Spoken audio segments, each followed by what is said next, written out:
오늘 저희들에게 주시는 하나님의 말씀은 신약성경 베드로전서 4장 7절로 10절까지 말씀입니다.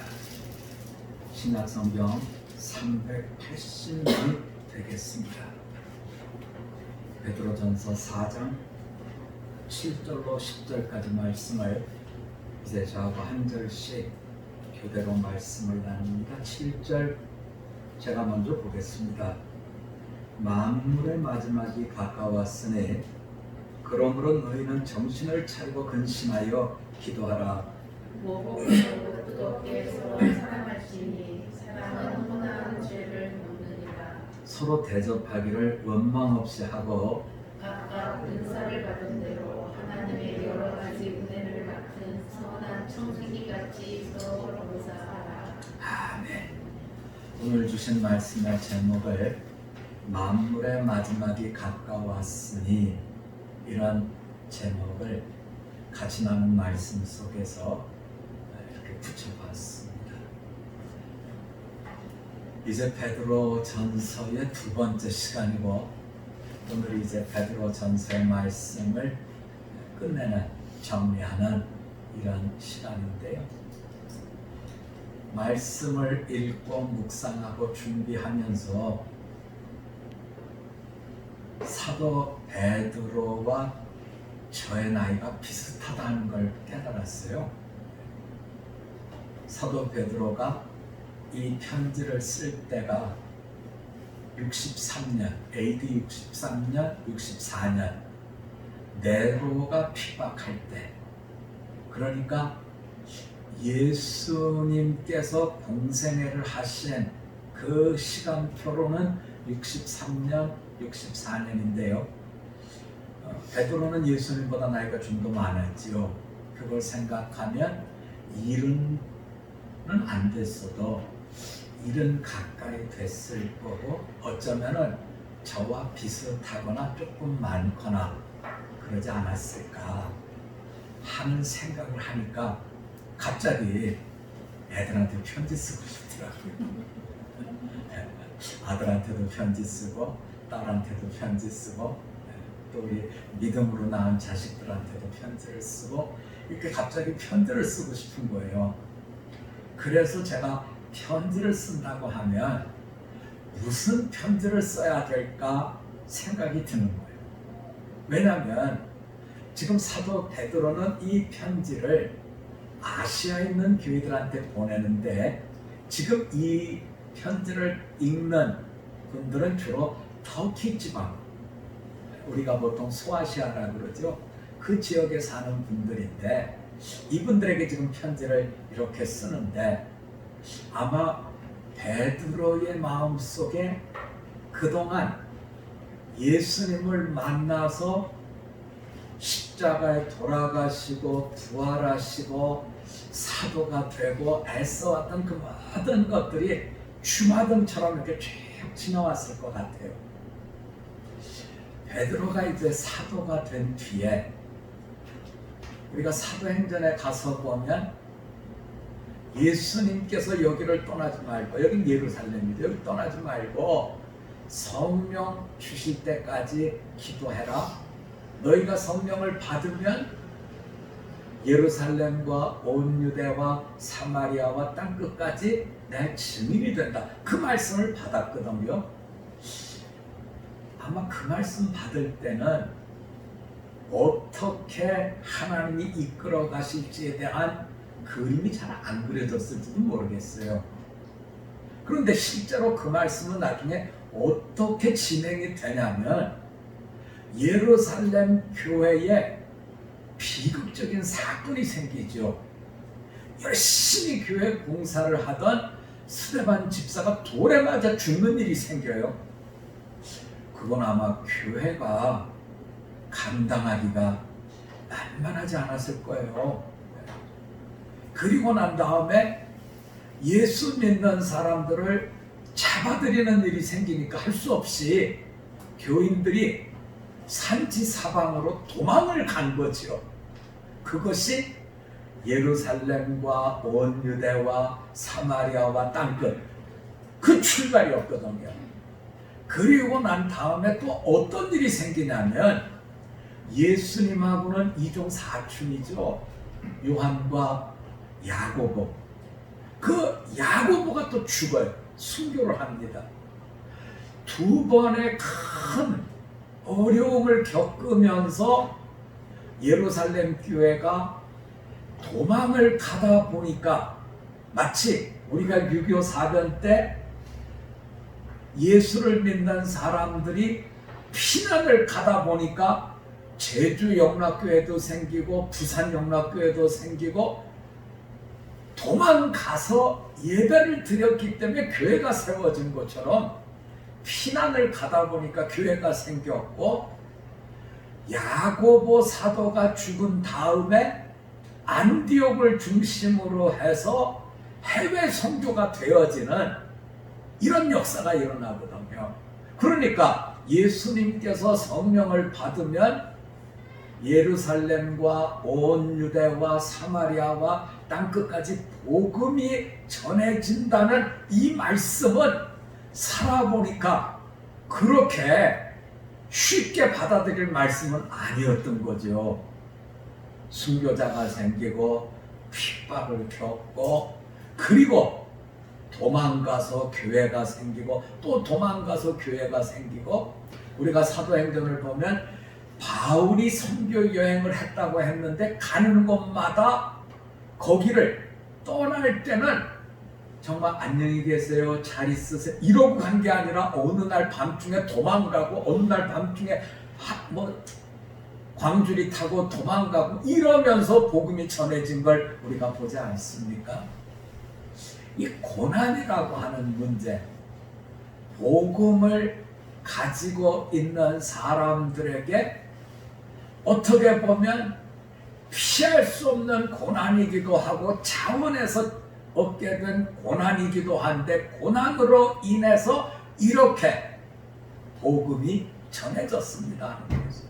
우리가 조금 더 요즘으로 와서 본다면 미국이 복음을 가지게 된 것도 영국에서 더 이상 신앙생활을 할 수 없었던 분들이 그 핍박을 피해서 메이플라워라고 하는 배를 타고 아메리카 대륙으로 갔기 때문에 복음이 퍼지게 되었고, 그들이 동부에서 복음을 받고 서부로 이렇게 가게 된 것도 여러 가지 어려움 때문에 조금 더 가다 보니까 태평양까지 가게 됐다는 거죠.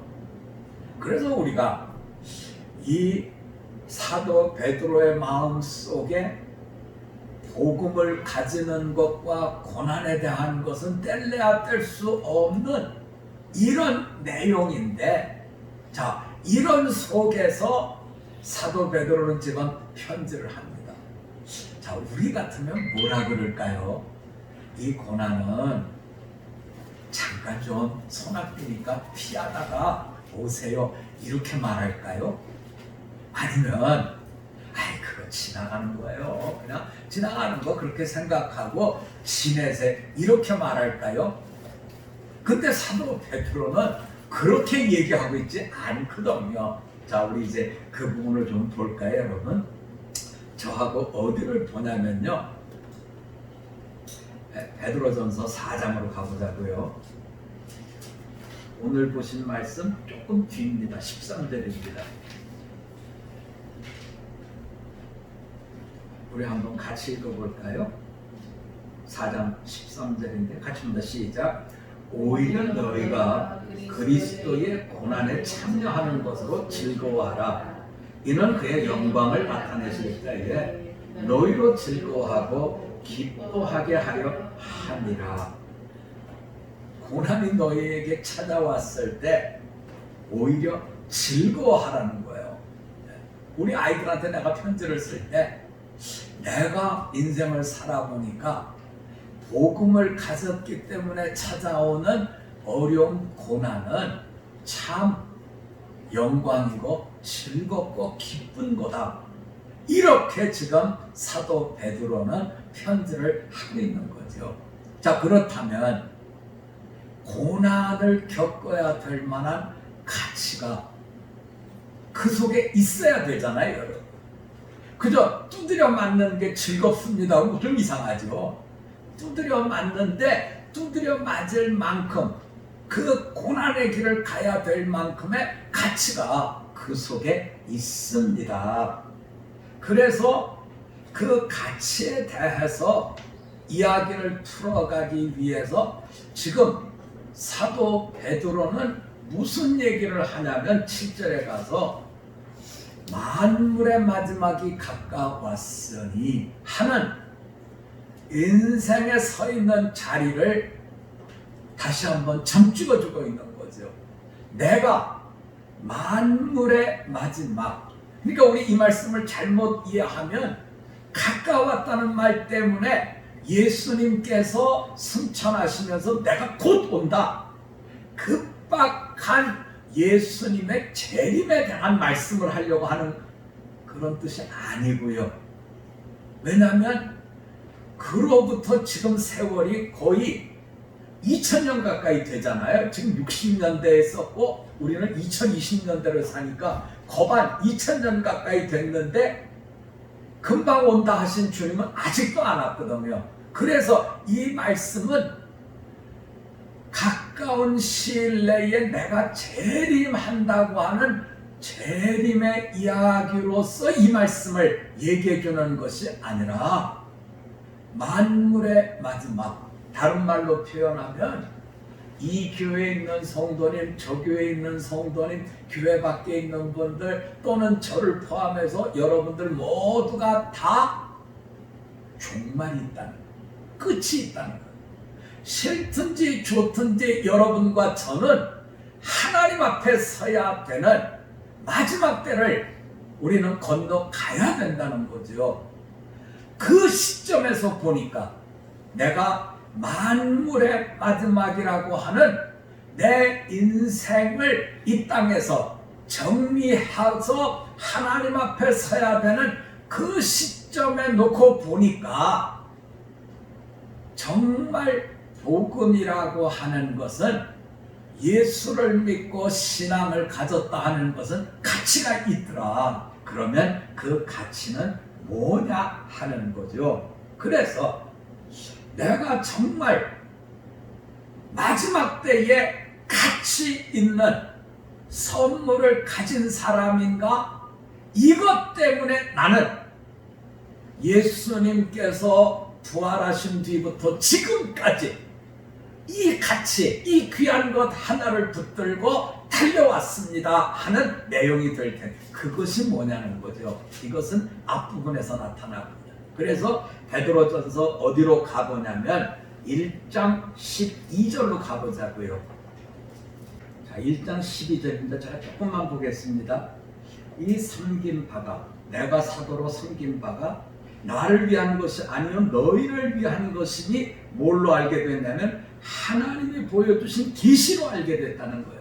내가 공부를 해서 깨달았다가 아니라 누군가가 나에게 전해줬다가 아니라 하나님께서 보여주셔서 알게 된 계시로 내가 알게 됐는데 그럼 그 계시의 내용이 뭐냐는 거죠. 조금 앞으로 갑니다.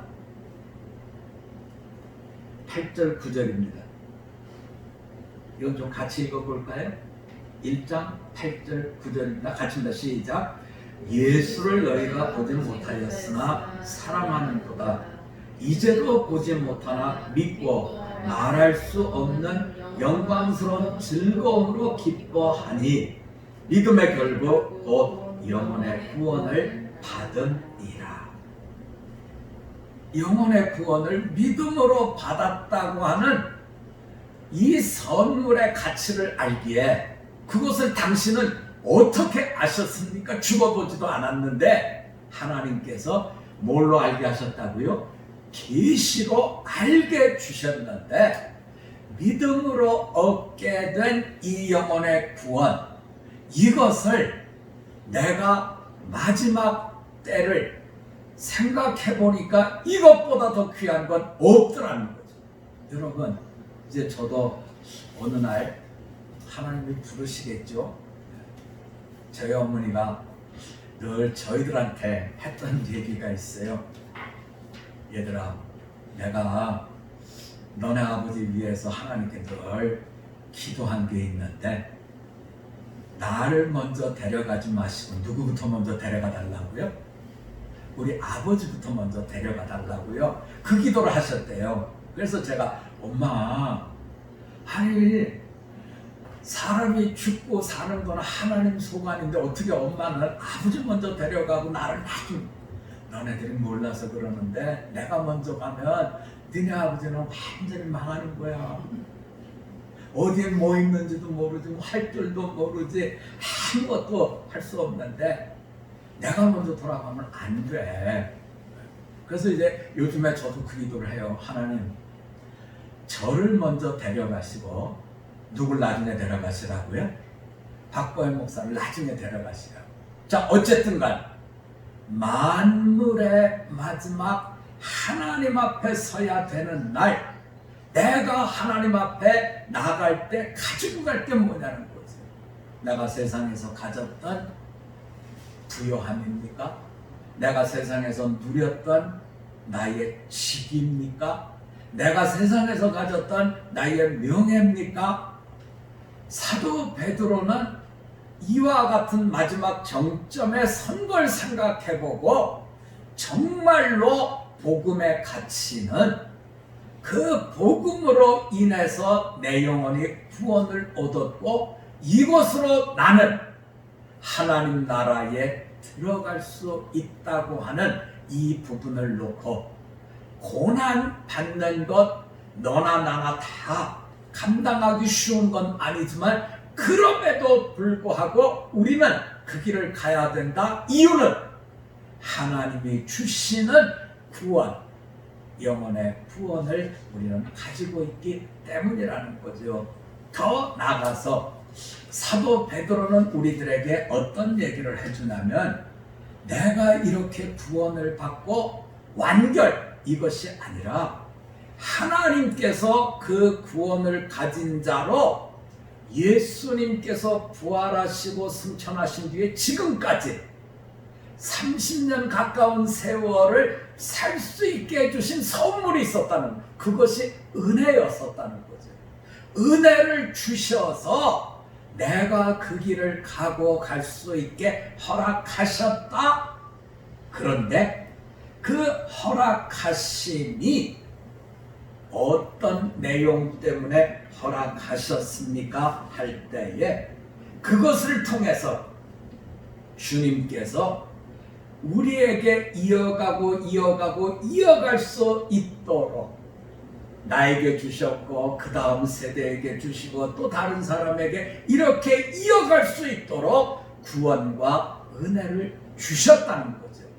그 은혜 속에서 우리는 이어갔고, 이제 우리는 이것을 늘 생각하면서 걸어가야 됩니다 하는 말씀을 하면서 우리가 잘 느끼지 못했던 부분을 하나 짚어줍니다.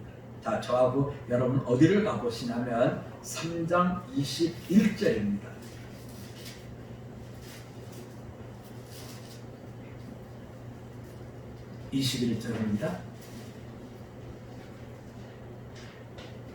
자, 우리 한번 천천히 같이 읽어볼까요? 시작. 물은 예수 그리스도께서 부활하심으로 말미암아 이제 너희를 구원하는 편이 곧 세례다. 이는 육체 더러운 것을 제하여 버림이 아니요 하나님을 향한 선한 양심의 간구니라. 아멘. 세례를 받아서 깨끗해졌다. 이것이 세례 목표가 아니라 세례를 받음으로 해서 우리는 죽었고 부활하신 예수님처럼 다시 살았는데, 이것이 세례요. 다시 산 자들은 하나님을 향한 선한 양심의 간구를 갖고 있다. 그래서 이어나가야 되는 모든 것들을 넉넉히 감당하도록 부활의 선물을 가진 자로 기도하고 살아갑니다. 지금 이 얘기를 하고 있는 거죠. 자, 설명이 됐나요? 예. 사도 베드로는 세례에 대한 영적 해석은 대단히 고차원적이에요. 우리는 세례를 받았으면 깨끗하게 됐다 이것만 얘기하는데, 사도 베드로는 세례는 내가 죽었고 새로운 피조물로 살아났는데, 새로운 피조물로 살아난 분들은 하나님을 향한 양심의, 선한 양심의 간구, 대를 이어가야 되는 은혜에 대한 순복의 기도를 드립니다 하고서는 4장으로 넘어가는 거죠. 그래서 이제 4장에서는 사도 베드로가 두 가지 얘기를 해요. 안 믿던 사람들이 믿게 됐을 때, 과거에 안 믿던 사람들이 새로운 그리스도인이 된 사람들에 대해서 니네 왜 그래? 하고서는 사람들이 핍박을 한다는 거예요. 왜냐하면 과거에 하던 걸 다 버렸으니까요. 과거에 하던 거 다 버리고 이제는 천국인의 삶의 태도를 가지니까 자꾸 핍박하더라는 거죠. 그것이 앞부분입니다. 뒷부분에 가서는 그러면 성도와 성도 사이에는 어떻게 모든 영적인 관계를 이끌어 가야 됩니까? 하면서 무슨 말씀을 주고 있냐면, 정신을 차리고 근신해서 기도해라.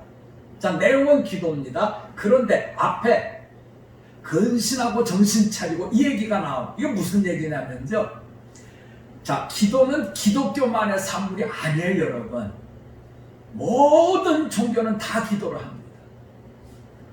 마호메트에 이슬람에 가도 기도하고요, 불교에 가도 기도하고요. 열심에 관한 건 우리보다 그분들이 훨씬 더 열심입니다. 제가 언젠가 파키스탄을 갔는데요, 파키스탄의 수도에 내렸는데 이제 공항을 나가야 되잖아요. 나가는데 거기서 이렇게 검사를 하는데, 이게 땅바닥이 타일을 깔았는데 질척질척한 거예요. 그래서 이 아저씨들 왜 이렇게 공항을 여기를 이렇게 지저분하게 만들었나 그랬더니, 저 사람 파키스탄 사람이구나 하는 거를 옷 입은 걸로만 알 것이 아니라 다 그분들이 어디를 들어가더라고요. 저도 저게 뭐지 하고 들어가 봤더니요, 손 씻고 발 씻는데, 그 손 씻고 발 씻고 물 흘리면서 나와가지고 제일 먼저 하는 게, 이제는 내가 파키스탄에 돌아왔으니까 우리 신에게 뭐부터 한다? 기도부터 한다. 그래서 손 씻고 발 씻느라고 그 바닥이 막 흥건한 거예요. 근데 거기서 기도를 또 해요. 여러분, 기도라고 하는 것에 열심에 관한 것은 다른 종교를 갖고 있는 분들이 우리보다 훨씬 열심히 있습니다. 그런데 성경은 열심을 갖고 기도해라가 아니라 정신 차리고 근신하여 기도하라고 그랬어요. 이게 뭐냐면, 기도는 기본적으로 절대자에게 약자들이 기도를 하는 것인데, 나를 위해서 기도하지 말고 정신 차리고 근신해서 우리를 위해서 기도하는 거예요. 우리 신앙의 공동체를 위해서, 복음을 가진 우리 식구들을 위해서 기도하라는 거죠.